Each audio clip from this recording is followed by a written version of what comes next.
اللي كنت فاكره صاحبي طلع عكس كده. أنا كان عندي صاحب واحد دايما جنب مني في كل حاجة، مش بس صاحب عادي، ده حد كنت بفتفل بيه قدام الناس وأقول ده أخويا في الدنيا. أي مشكلة كانت تحصل له كنت موجود على طول، أي طلب صغير أو كبير كنت أسمع له وأحاول أساعده. كل مرة يقول لي محتاج حاجة كنت أجاوبه فورا، أنت عايز أي حاجة أنا موجود.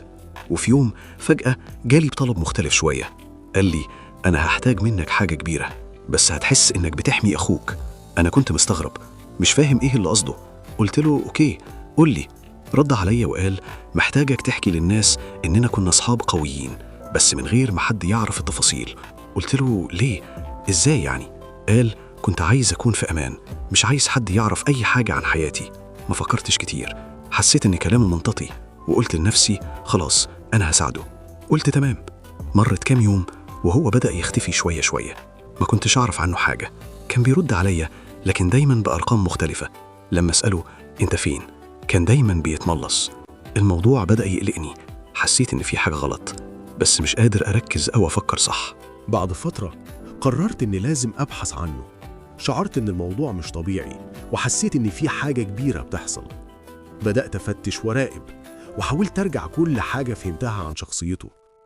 وفي يوم أخيراً لقيته. المكان كان مختلف تماماً عن أي حاجة كنت متوقعها. كان واقف مع الناس اللي أنا كنت أعتبرهم أعداء، كان عامل شراكة معاهم، كل شيء كان مخطط له بعناية. ده كان صادم بالنسبة لي.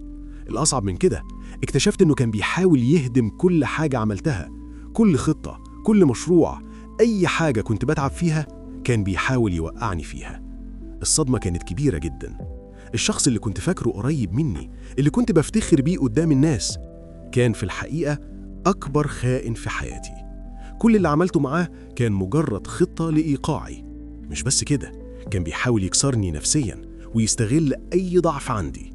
الدرس اللي اتعلمته من التجربة، في ناس بتظهر لك كأصحاب وهم في الحقيقة بيحفروا لك حفرة من وراك. النهاية كانت صادمة بالنسبة لي. اكتشفت إن الصاحب ده مش صاحب أصلاً، كان بيستغلني في الخفاء عشان يوصل لمصلحته الشخصية، ومش بس كده، كان عايز يكسرني في الآخر.